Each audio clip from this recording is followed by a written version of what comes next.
भगवान है या नहीं है, मेरे हिसाब से ये सवाल ही गलत है। क्योंकि जो चीज़ है उसके बारे में आप बार बार सवाल नहीं करते। जैसे उदाहरण के लिए आप हर आदमी को ये नहीं आपको पूछने की जरूरत पड़ती कि क्या आपके पिता हैं, क्योंकि वो हैं। हाँ, अगर 20-30% भी हमारे में से लोगों के फादर ना होते तो हमें बहुत बार पूछना पड़ता लोगों को कि क्या आपके पिता हैं या आप बिना पिता के ही पैदा हो गए।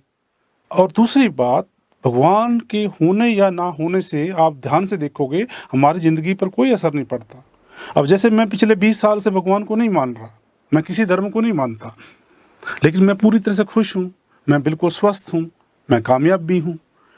हाँ, अगर एज ए पनिशमेंट मेरी नाक पीछे लग जाती, मेरी पूंछ बन जाती लंबी सी, मेरे पेट में दर्द शुरू हो जाता, तो फिर हम मानते कि देखिए मैंने भगवान को नहीं माना तो कुछ गड़बड़ हो गई। अब आप कहोगे कि अगर ना मानने से गड़बड़ होती है तो मानने से भी क्या दिक्कत है? मानने से दिक्कत है, क्योंकि जिन लोगों ने भगवान को माना, जिन जिन देशों में बहुत ज़्यादा धार्मिकता है, कर्मकांड है, यात्राएं हैं, पाठ पूजा है, वो देश दरिद्र हैं, दीन हैं, दुखी हैं। वहाँ अन्याय है, वहाँ भ्रष्टाचार है, वहाँ बीमारी है। देखिए, भगवान है या नहीं है, इसको आज तक कोई सिद्ध नहीं कर पाया और ये आगे भी नहीं हो पाएगा। तो कैसे जाने कि हम भगवान को माने या ना माने?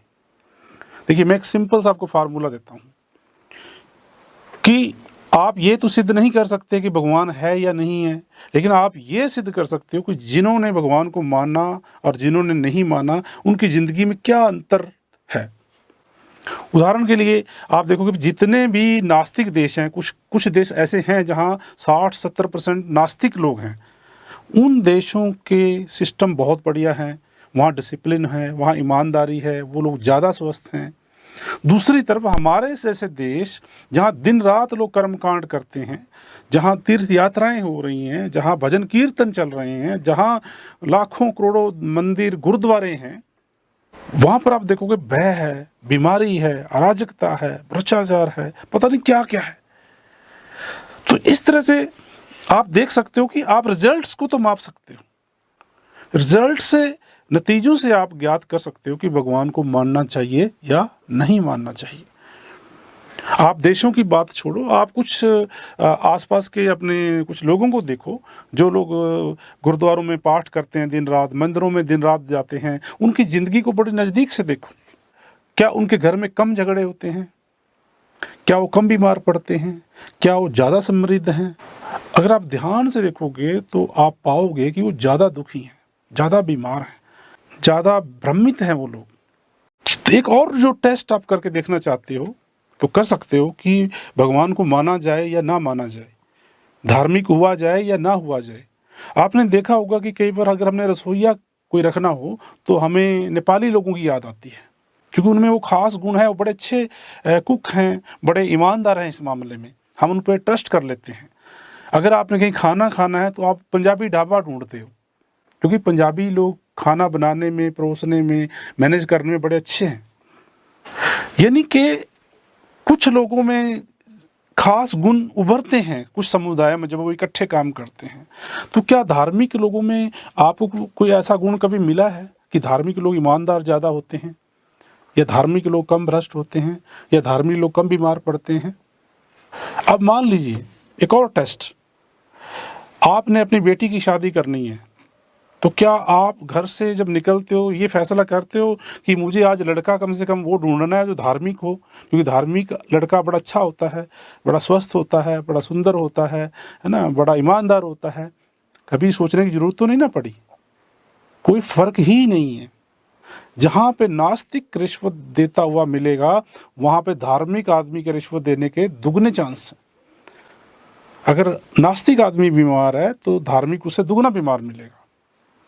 यानी कि चॉइस आप नहीं करते, आपकी चॉइस नहीं है धार्मिक आदमी। तो ये नतीजे बोलते हैं कि हमें भगवान को मानने का कोई फायदा नहीं है। भगवान देखिए कि विश्वास है, धर्म भी विश्वास है।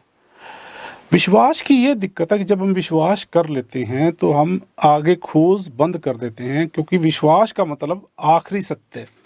टेस्टेड, यानी कि जिसके ऊपर शक नहीं किया जा सकता। अगर आपने एक किताब को पकड़ लिया, ग्रंथ को पकड़ लिया, तो उसको पढ़ने की ज़रूरत नहीं है, क्योंकि पढ़ने की ज़रूरत तब पड़े जब आपको लगे को डाउट हो उस पर। आप शक करते ही नहीं उसके ऊपर, इसलिए आप उसको पढ़ने की ज़रूरत भी नहीं है। और मान लो अगर आप पढ़ भी लोगे तो आपको ये डर रहेगा कि ये कभी मेरी ज़िंदगी से गिर ना जाए, अगर ये मेरी ज़िंदगी से ग्रंथ निकल गया तो दूसरा कौन सा पकड़ूंगा। तो इसलिए विश्वास बड़ा घातक होता है, और भगवान जो है ये एक सबसे बड़ा विश्वास है। भगवान को हमने चुना नहीं, ये हमने कहीं खुद नहीं खोजा उसको कि ये भगवान होता है, ये हमारी खोज नहीं है, ये हमारी सोच नहीं है। ये हजारों साल पहले कुछ जंगलों में आदमी रहते थे, उनकी खोज है, उन्होंने ये शब्द यूज़ किया। ये तब की खोज है जब आदमी के पास जंगलों में नदी को पार करने के लिए नाव भी नहीं होती थी। उस आदमी ने शब्द को खोजा, और वो हमारे दादा ने मान लिया, वही हमारे परदादा ने मान लिया, वही हम माने जा रहे हैं।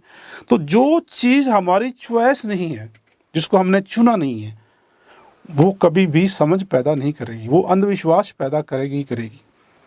हाँ, जैसे अगर आप 10 ग्रंथ पढ़ के एक ग्रंथ चुन लो, फिर भी आपने खोज तो की, आपने 10 ग्रंथ तो पढ़े, एक समझ पैदा होगी।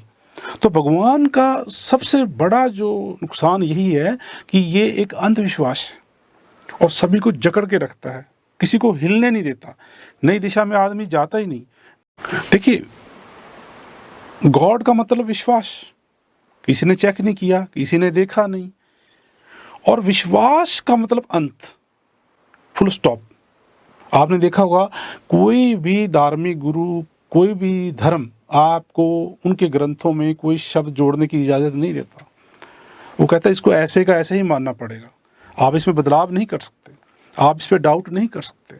और विश्वास जितने भी हैं, धारणाएं हैं, वो आखिरी सत्य हैं, no question mark, no doubt. अब जिंदगी क्या है? जिंदगी में हर पल एक नई शुरुआत है। जैसे हर कहानी में एक अंत होता है, लेकिन जिंदगी में हर पल एक नई शुरुआत है। अब क्योंकि हमारे सारे विश्वास, सारी धारणाएं, सारी मान्यताएं फिक्स हैं, फाइनल हैं, इसलिए हम कभी भी जीवन में नई शुरुआत नहीं करते, हम उन्हीं को ही रिपीट करते रहते हैं। उससे जीवन में बोर्डम आती है, हम कुंठित होते चले जाते हैं, और उसी का नतीजा है कि हम भ्रष्ट हो जाते हैं, हम बलात्कार करते हैं, हम बेईमान हो जाते हैं। अब आप कहोगे भगवान को मानने में क्या नुकसान है? ये सारे नुकसान हैं।